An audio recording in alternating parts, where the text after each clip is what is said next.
What if I told you that the universe has been whispering to you all along, waiting for the precise moment you would finally listen? What if tonight, before midnight, you were meant to remember something forgotten, something that has been encoded into your very breath since the moment you entered this world? This isn't a superstition, and it isn't fate in the way you've been taught to imagine it. It's a preparation. The final test at the double slit is not about physics. It's about perception, about whether you can hold your focus steady enough to see reality bend around your awareness. If you're seeing this, you've already been invited. Somewhere deep within your timeline, a signal was sent, a faint vibration through the field, calling you to awaken before the clock resets. Midnight is not a number, it's a threshold. It marks the collapse of one possible self and the birth of another. Every thought you've ever had has been preparing you for this moment, the choice between unconscious observation and conscious creation. The double slit, in its simplest form, is a mirror. It reveals that light behaves as both particle and wave, depending on whether it's being watched. But what no experiment can measure is the watcher's inner state, the invisible atmosphere of consciousness that determines what the light decides to become. Right now, the universe is conducting that same experiment through you. You are the photon, the slit, and the observer simultaneously. Every decision, every doubt, every breath functions as a measurement that defines your reality. The test isn't happening in a laboratory, it's unfolding in your mind. Midnight is the moment of collapse, when all potential versions of you line up, waiting for your focus to choose which one will solidify into matter. That's why so many ancient teachings warned of the hour between worlds. They weren't speaking about superstition, they were describing the physics of consciousness, those fleeting intervals where attention wavers and the field decides what form it will take next. Think about the last time you felt completely still, maybe just before sleep, or during a moment of heartbreak, or while staring at a horizon that made you forget your name. In those seconds, something shifted. The world seemed suspended, as though existence itself were waiting for you to breathe. That pause is the same threshold the double slit reveals, the gap between possibilities. You pass through it every night. But tonight, you'll learn to walk through it awake, because the way you focus before midnight determines the shape of your tomorrow. If your attention scatters, your reality splinters. But if you remain coherent, calm, aware, aligned, then everything waiting in potential begins to organize around you. This is not a race against time. It's a reconciliation with it. Midnight simply symbolizes the point where consciousness chooses clarity or chaos, coherence or collapse, and you're standing at its edge right now. The final test isn't whether you can control the light. It's whether you can remain still enough to see that you are the light, moving through the experiment of your own existence. So, before the clock strikes 12, before the next photon of your reality decides which path to take, breathe. Notice the silence between seconds, because that silence is not emptiness, it's the doorway. And tonight, the field is listening for your focus. Most people never realize they're living inside a feedback loop so elegant, so invisible, that it feels like free will. You wake up, check your messages, remember a lingering worry from yesterday, and the body immediately echoes it. A quickened pulse, a shallow breath, a flicker of unease behind the ribs. That physical reaction becomes your lens for the day. You interpret the next event through that unease, assign it meaning, act from that meaning, and life dutifully reflects it back to you. A single thought about scarcity turns into tension in your chest, which becomes irritation with your surroundings, which generates another small confirmation that the world is difficult or unsafe. And because evidence always follows focus, the loop seals itself shut. You live inside thousands of these micro-loops each day, each one broadcasting a signature into the field. Breath becomes the carrier wave of belief, unseen yet constantly transmitting. The loop looks like this. Trigger state, meaning action evidence, trigger again. Most people try to interrupt it at the action level, change the habit, adjust the schedule, rearrange the external pieces. But the true loop doesn't start outside you. It begins in the breath, in the subtle contraction that precedes every thought. Until you notice that contraction, you can't break free. The field reads your state, not your goals. It mirrors coherence or chaos without judgment, like light responding to observation. Consider how often you confuse motion with change. You switch jobs, move cities, start new relationships, chase different versions of yourself, yet the emotional weather remains the same. That's because the observer, the you, that's measuring reality, never actually shifts. It stays locked in the same frequency band of fear, hope, comparison, and control. The loop runs quietly beneath the noise of achievement. You might believe you're improving, but the system is simply recreating its own pattern with prettier disguises. This is the perceptual crisis humanity now faces. We've mistaken activity for evolution, data for wisdom, stimulation for aliveness. We scroll endlessly through images of other observers, trying to compare our inner storms to their curated skies. But all the while, the breath, the simplest instrument of coherence, remains forgotten, hijacked by tension. You breathe not to feel but to survive, not to expand but to endure. Every shallow breath tells your nervous system that danger still exists, and your body responds with chemical proof: cortisol, adrenaline, vigilance. Your reality then arranges itself around this command, offering you situations that validate your fear, because the field only knows to echo your internal signal. Think of the human mind as a projector hidden behind fogged glass. The fog is emotion unobserved, the breath that never completes its cycle. You try to change the movie on the screen, but the haze stays, distorting every image. Until you clean the glass through awareness, through stillness, the story can't shift. Most people fight the projection instead of tending to the lens. They attack symptoms, negotiate with shadows, but never question the source light behind it all: attention. Attention is the true currency of the quantum field. Where it goes, energy follows, form emerges. But attention, once scattered by constant input, loses its coherence. The modern world trains you to fragment it: notifications, opinions, deadlines, each tug pulling your consciousness into smaller and smaller particles of distraction. When attention fragments, reality diffuses. You can't collapse the wave into a clear outcome because you're vibrating in a dozen directions at once. The observer dissolves into noise. The double slit doesn't just describe light, it describes life. Observation determines outcome. The moment you stop paying attention to your own inner state, you hand your creative power to randomness. The field, deprived of coherent measurement, reverts to probability. That's why things seem uncertain, chaotic, unfair, not because the universe is cruel, but because it's waiting for you to focus again. It's waiting for you to become a stable measurement device. You've been conditioned to chase external clarity, answers, approval, and results, while your inner instrument remains uncalibrated. You're like a scientist collecting data without checking the alignment of the telescope. No matter how many observations you make, the distortion persists. The mind blames the stars. The issue is the lens. This is the crisis of modern perception. Mistaking distorted observation for objective reality.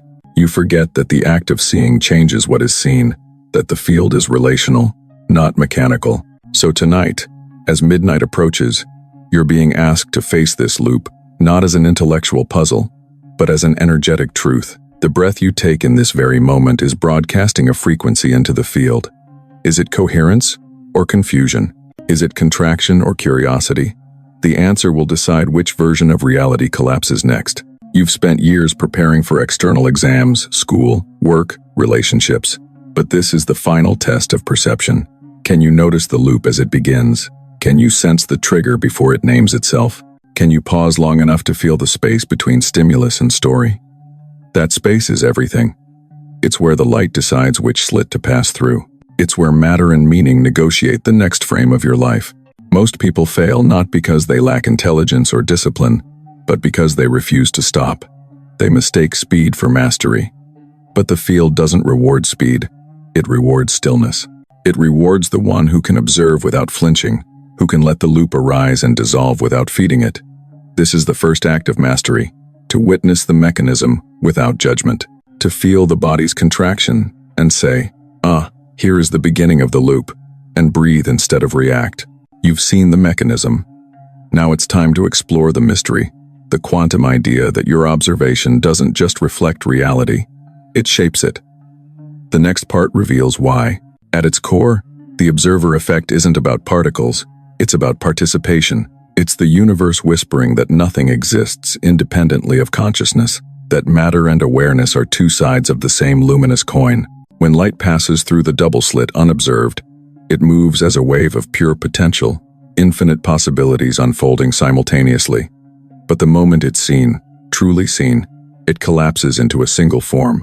Observation doesn't merely record reality, it creates it. The cosmos is sculpted not by hands but by awareness itself. Now, take that principle inward. Imagine that every thought, every emotion, every breath acts like a photon moving through your consciousness. When unobserved, those inner energies remain fluid, feelings not yet solidified into outcomes, possibilities not yet reduced into choices. But the moment you identify with them, I'm anxious, I'm failing, I'm not enough, the wave collapses. The fluid becomes form. You've measured your inner universe into a single reality. The field doesn't argue. It complies. That's what the ancients meant when they said, as within, so without.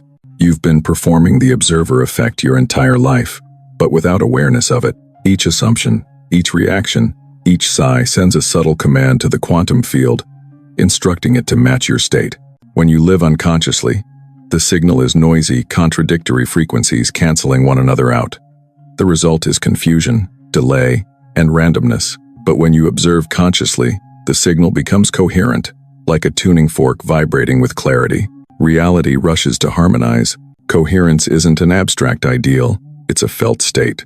It's the soft quiet between thoughts where everything aligns, the heart rate steadies, the breath lengthens, the mind uncoils. In that stillness, emotion and intention begin to vibrate at the same frequency. You can feel it like a subtle hum, a warmth that spreads through the body when you stop fighting your own existence. That's the living experience of the observer effect. Not a laboratory experiment, but an embodied recognition. What you feel becomes what you see. Consider this. When you're agitated, time feels jagged. Everything speeds up, sound sharpens, colors flatten. When you're calm, time expands, sound softens, light deepens. Nothing external changed, the photon still struck your retinas the same way. The difference lies in the coherence of your perception. Your state modulates the field. That's why peace feels powerful. It's not weakness, it's resonance. At the cellular level, coherence is measurable as harmony between heart and brain rhythms. At the experiential level, it's the moment when you stop resisting what is and instead participate with it. In that participation, something remarkable happens. Intention no longer feels like effort. It feels like flow. You cease pushing reality, and reality begins to unfold through you. The shift from control to communion marks the boundary between linear causality and quantum creation. Think of a musician tuning an instrument. When the string is off pitch, no amount of effort can make the song sound right. But when it's tuned, even the lightest touch produces harmony. Consciousness works the same way. Coherence is tuning. Focus is the hand upon the string. Intention is the melody waiting to be played. You're not forcing outcomes. You're bringing yourself into frequency alignment with them. The observer effect is not a trick of physics. It's a mirror of awareness. What scientists observed in photons is what mystics observed in the soul. Attention crystallizes reality. The light behaves differently because consciousness is part of the equation. You can't remove the observer without dismantling the universe itself. Every heartbeat, every perception, every glance participates in shaping the whole. The universe isn't a backdrop, it's a living field of response. When you look through the lens of coherence, the field starts speaking in synchronicities. A thought becomes mirrored by a conversation, a need by a sudden opportunity. These aren't coincidences, they're quantum correspondences, feedback from the field confirming your alignment. You feel lighter, as though the fabric of reality has less resistance. That sensation is truth in motion, the wave recognizing its observer. But coherence can't be faked. You can't force peace, chant affirmations over chaos, or think your way into harmony. The field reads frequency, not language. You can say, I'm abundant, while broadcasting lack through your nervous system. The universe listens to vibration, not vocabulary. True coherence arises when thought, emotion, and breath form a single rhythm of presence. You're not declaring change, you're being it. Here's the subtle irony. The observer doesn't have to control the wave to collapse it. The act of seeing clearly is enough. When you observe a thought without attachment, it loses its charge. When you witness fear without resistance, it begins to dissolve. That's the quantum mechanism of transformation. Observation without judgment reorganizes energy. Awareness itself is the alchemy. In that state, you become what physicists call a non-local participant. Your influence is no longer confined to the boundaries of your body. You begin to sense the subtle interconnectedness of all things. You feel a conversation in another country before it happens. You think of someone moments before they call. You realize the field isn't out there. It's the living membrane of consciousness in which all experience unfolds. This is why the double slit has haunted the imagination of every seeker and scientist alike. It reveals that the observer isn't a passive witness, but a co-creator. You are both the question and the answer, the photon and the slit, the gaze and the glow. The universe doesn't unfold without you. It requires you. So when I say focus before midnight, it isn't a warning, it's an invitation. Midnight symbolizes the moment of measurement, the collapse of potential into form. The question is, what frequency of awareness will perform that measurement? Chaos or coherence? Fear or faith? The field doesn't care which one you choose. It only cares that you choose. And when you do, when your attention steadies, your breath slows, your awareness softens, the photons of your life begin to align like dancers following the rhythm of your stillness. That's when the veil thins. That's when light remembers it was never separate from the observer who called it into being. Long before the word quantum existed, ancient civilizations were already mapping the field. They didn't have equations, they had symbols. They understood that truth could be transmitted not through formulas, but through metaphor. In Egypt, priests spoke of Ma'at, the principle of balance that kept the cosmos in order. They believed that when the heart became heavy with distortion, lies, fear, or greed, it would tip the scales of reality, pulling the soul out of harmony with the universe. The heart was not only an organ but a scale itself, measuring coherence against truth. You can hear echoes of the same idea in every wisdom tradition. The balanced heart is the universe in equilibrium. At the threshold between two worlds, Egyptian initiates underwent the ritual of the two truths. They were asked not for perfection, but for alignment. They stood before the goddess with a feather in their heart, and the test was simple. Does the weight of your consciousness disturb the field? If it does, you reincarnate into another lesson. If it doesn't, you pass through the gates. The double slit is the modern version of that judgment chamber. Every observation you make, every emotional measurement, is the feather and the heart meeting on the scales. Every choice either aligns you with coherence or sends ripples through the field of imbalance. The Buddhists, too, understood this. They didn't call it the observer effect.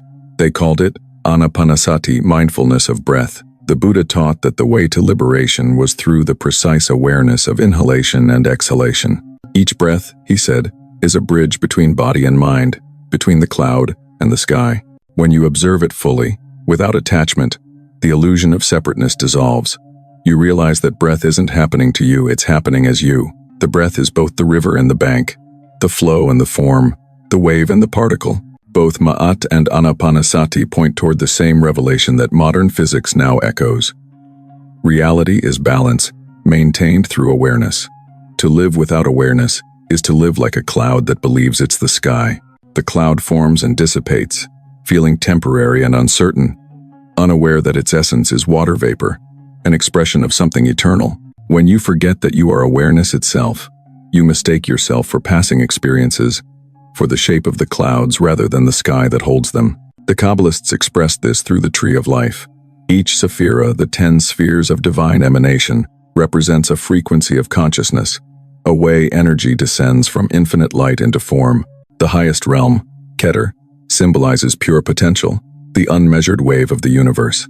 As energy travels downward, it meets observation, each sephira collapsing the wave a little more until it becomes matter in Malkuth, the physical plane. The journey of spiritual evolution is the return up that same tree, unlearning the density of identification and remembering the fluidity of light. Every tradition, no matter its language, describes the same ascent, the journey from fragmentation back to coherence. When you observe your thoughts as clouds, your breath as river, your awareness as sky, you are practicing ancient science. The metaphors were never primitive poetry. They were instructional diagrams for consciousness. The ancients knew that if you stared long enough at a symbol, it would rearrange your inner geometry. The pyramid wasn't only a tomb, it was a map of ascension, a stone model of coherence, guiding energy from base matter to radiant light.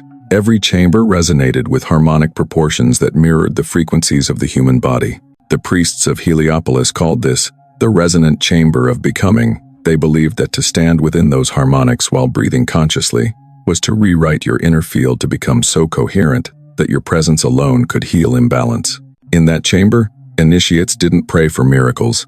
They became the environment where miracles could occur. The same principle exists in you. Your body is a temple built by consciousness to house awareness in motion. Your breath is the pyramid's ascending current, drawing dense experience into luminous realization. When you sit quietly and breathe, you're reenacting a ritual older than civilization. You're balancing the feather of Ma'at in your chest. You're climbing the tree of life within your own nervous system. You're participating in the same cosmic experiment that once filled temples with golden light. The ancients called it the breath of Ra, the wind of spirit, the Ruach, the Prana. Science now calls it electromagnetism, quantum coherence, biophoton, emission, but the essence is unchanged.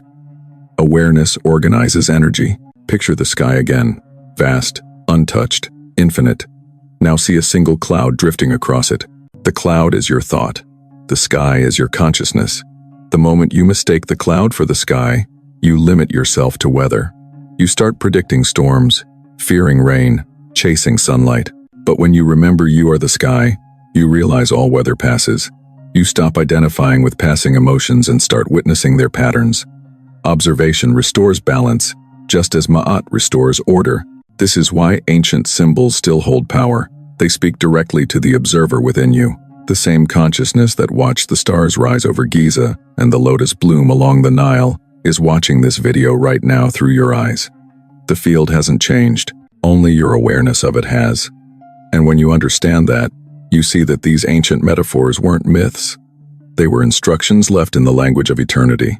Every breath is a crossing of the threshold. Every exhale is the release of form back into the field. The ancients knew that each moment of awareness refines the heart, lightens its weight, balances the scales. That is how the soul passes through the gates of the afterlife, and how the observer passes through the double slit. It's not death that's being measured, it's coherence. The test is always the same. Can you remain aware in the presence of infinite potential without collapsing into fear? If you can, the feather remains still, the wave remains open, and the universe, once again, becomes your mirror. Now, we move from concept to experience. You've understood the metaphors, the science, the symbols, but none of it matters until it becomes lived. The observer effect is not an idea to believe, it's a state to embody. So, right now, I invite you to become your own laboratory. You won't need equipment, only breath, attention, and sincerity.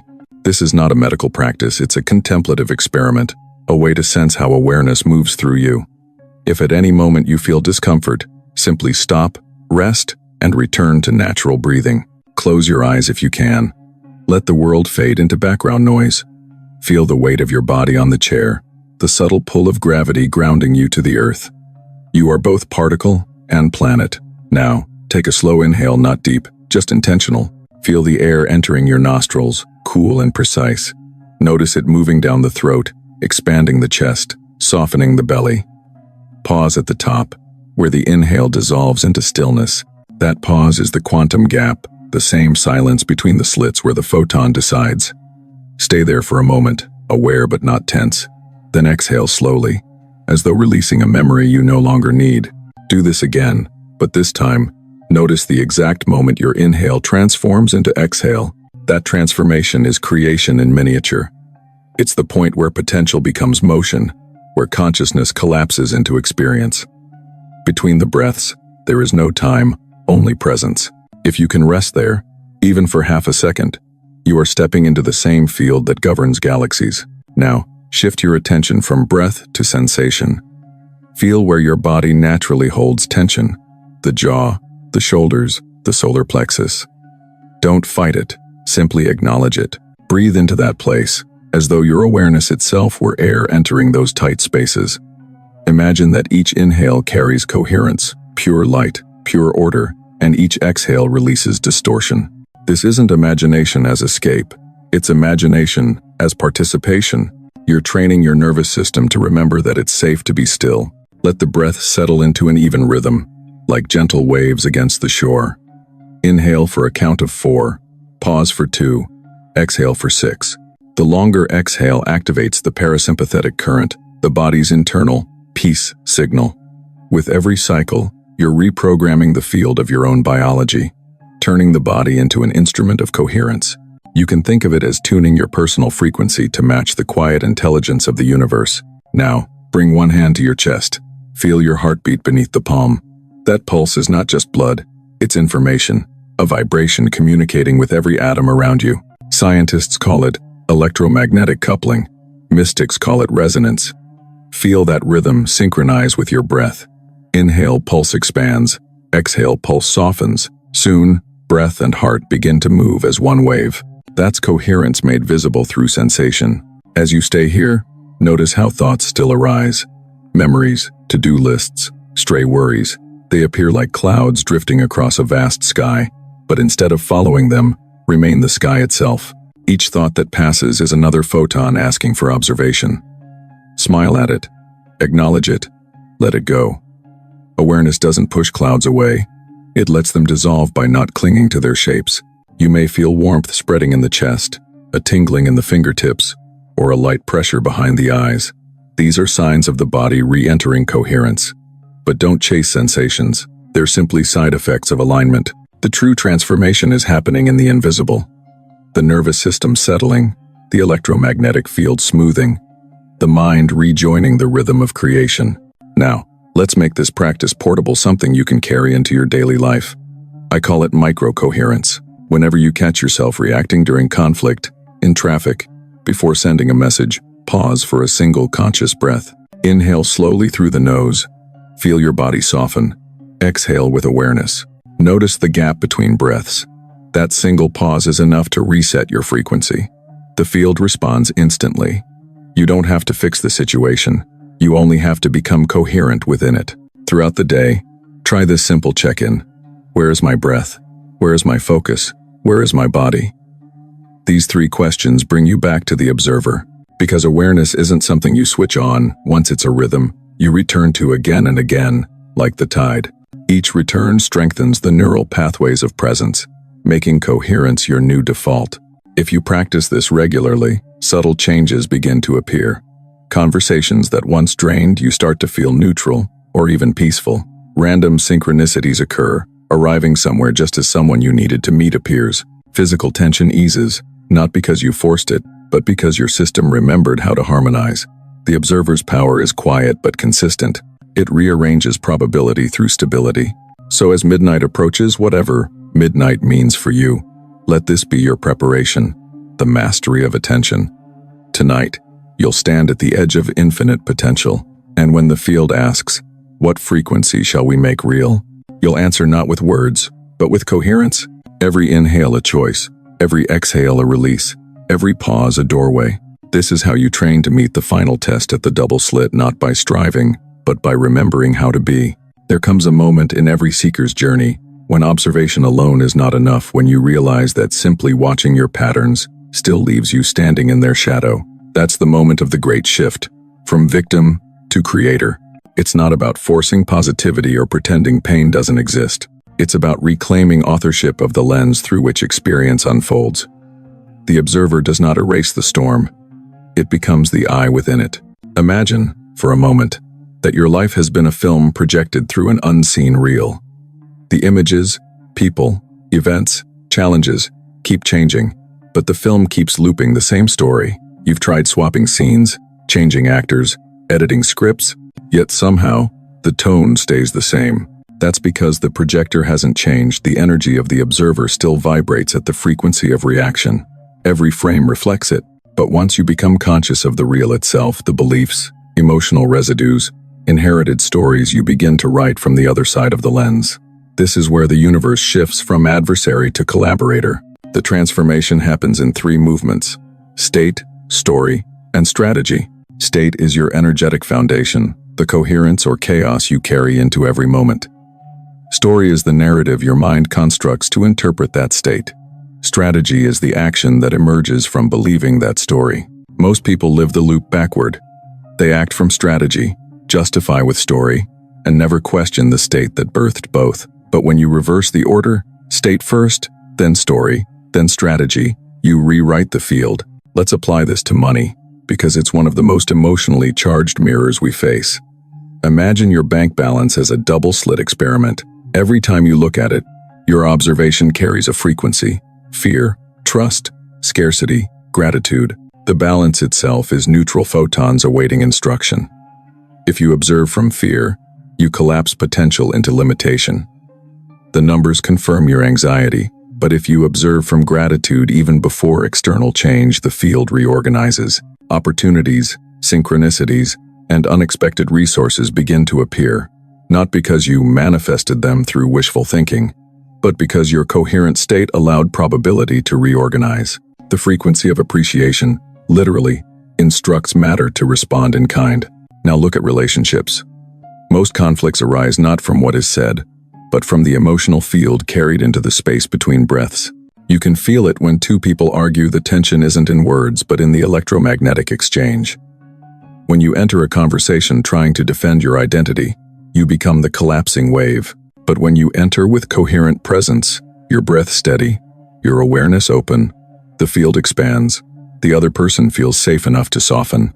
Empathy emerges naturally. Resolution happens, not through persuasion, but through resonance. You've shifted from controlling another's behavior to orchestrating the energy of the interaction. Leadership, too, transforms through this understanding. The old model treats leadership as control, motivating, directing, managing outcomes. But quantum leadership is field alignment. When your internal state is coherent, everyone around you entrains to that frequency. You've seen this before. The calm doctor in an emergency, the teacher whose presence steadies a noisy room, the friend whose silence heals more than advice ever could. These are not accidents. They're examples of humans functioning as coherent nodes in the collective field. They anchor clarity without demanding it. In practical terms, this means your most powerful strategy is self-regulation. Before sending that email, take a conscious breath. Before entering that meeting, notice your chest and soften it. Before making a decision, pause in the quantum gap where intuition speaks louder than logic. This isn't mysticism, it's energetics. Your nervous system broadcasts a signal that organizes or disorganizes the space around you.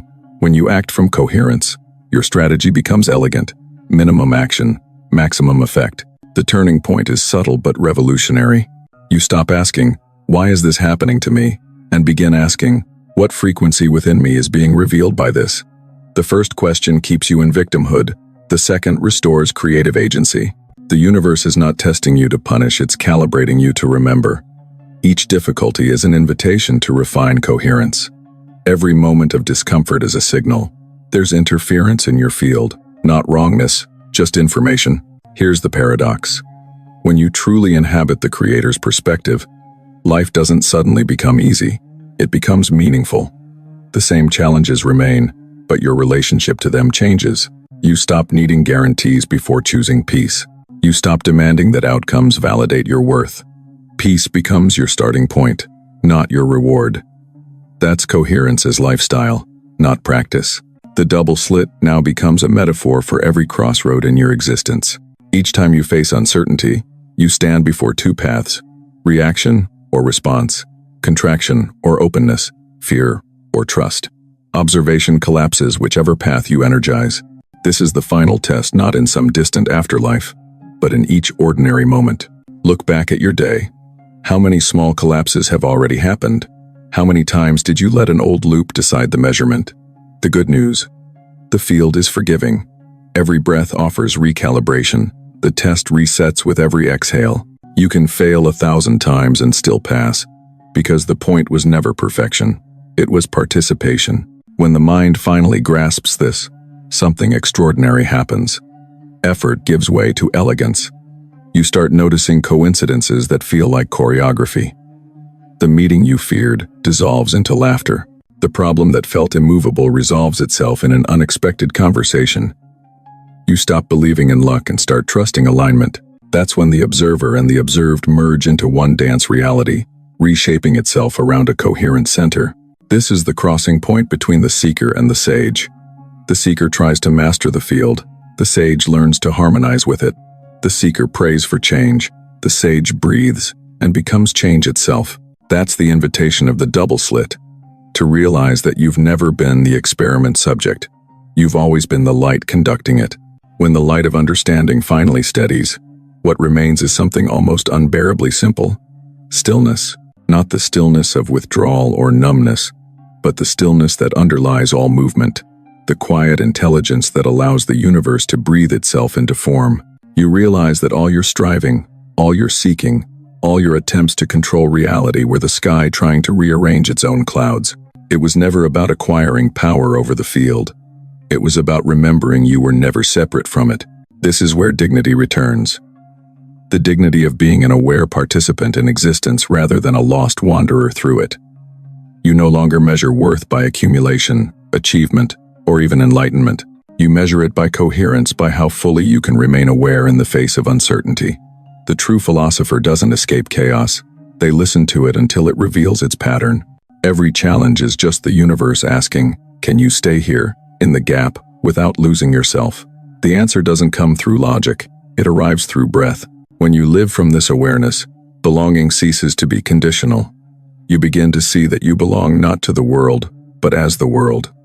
The tree outside your window is breathing the same oxygen you exhale. The hum of a passing car, the rhythm of your heartbeat, the pulse of distant stars, all part of the same field, expressing itself in infinite variations.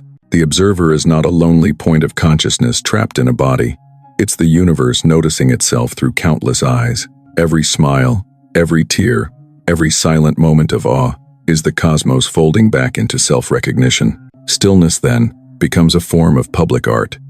You practice it not in isolation, but as contribution. In a world addicted to noise, a single, coherent human being becomes a lighthouse. Your presence itself becomes service. You influence the collective not through argument but through resonance. When you walk calmly through a crowd, you're silently restoring order in 1,000 nervous systems. When you pause before reacting, you create space for others to remember their own stillness. The simple act of being centered becomes a civic duty of consciousness. This is what the ancients meant by divine responsibility. Not moral superiority, but energetic stewardship. The more aware you become, the more your coherence affects the field around you. That's why humility is essential. Agency without humility breeds distortion. Coherence without compassion becomes arrogance. But when awareness is tempered by tenderness, you become what the mystics called a clear vessel. You act, but without forcing. You create, but without grasping. You influence, but without owning the outcome. The world doesn't need more control. It needs more coherence. Every crisis, from personal anxiety to planetary imbalance, is a manifestation of collective incoherence. Billions of fragmented signals colliding in the field. Yet each individual who remembers stillness sends a stabilizing wave through that chaos. You can feel it when enough people gather in quiet intention. The atmosphere itself changes. Birds return. Winds soften. Time seems to slow. It's not mystical exaggeration. It's the physics of resonance. So your life's work is not to escape into some higher dimension, but to bring coherence into this one, to turn presence into practice, to meet noise with listening, confusion with clarity, judgment with curiosity. The philosopher, the scientist, and the mystic meet here in the recognition that consciousness is participatory. It shapes the world not through domination, but through dialogue. You are both question and answer, both wave and witness. Think of stillness as gravity for the soul. The more anchored you are, the more the scattered particles of your reality start orbiting with grace. Circumstances align, not because you've manipulated them, but because you've stopped pushing them away. You become a living reminder that peace is not fragile, it's foundational.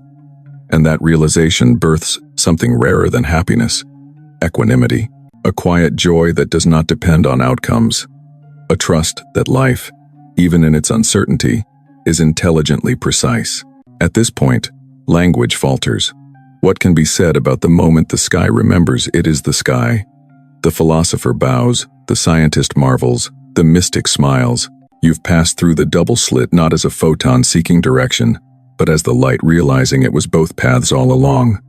The final test was never about mastery. It was about recognition that the field is you, breathing through you, creating as you. And from this awareness flows a gentle responsibility to live beautifully, to move through the world with the grace of someone who knows every gesture matters, Every word ripples through the field. Every pause invites harmony. Life becomes art, and you become its living brushstroke. Not because you've conquered uncertainty, but because you've made peace with it. In the end, coherence is love translated into physics. Stillness is not the absence of power, it is power remembered.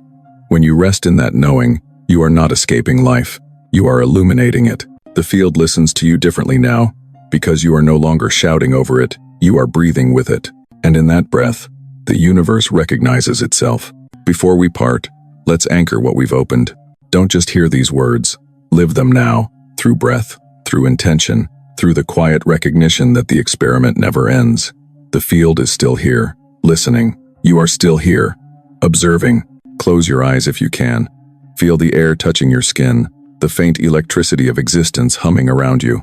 Take one, conscious, inhale through the nose, slow, deliberate, as if drawing light into your body. Hold it softly at the top, without strain. In that pause, notice the stillness, the gap between what was and what will be. Now exhale through the mouth, letting the body unwind. That was your first breath of coherence. Again, inhale gently, deeper this time. Feel the air swirling through the chest, brightening the space behind your heart. Hold. Listen, there's a subtle silence there, the soundless pulse of the universe waiting for your attention. Exhale slowly. Release the story you no longer need. The hurry, the comparison, the doubt. That was your second breath, your declaration of presence. One last time, inhale softly, drawing in the awareness of everyone on this planet breathing with you in this same instant. Millions of lungs expanding, billions of cells remembering unity. Pause at the top and whisper inwardly, I am the observer. Exhale with gratitude, letting the boundary between self and field blur. That's your third breath, the breath that binds the ritual. Now, in this open space, a single word will arise within you. Don't search for it, let it find you. It may be peace, trust, clarity, freedom, truth. Whatever it is, that word is your frequency, the note your soul came here to play. Whisper it aloud now, then say, I choose to, your word. As the observer, feel what happens inside as you speak those words. A subtle alignment, a softening in the heart.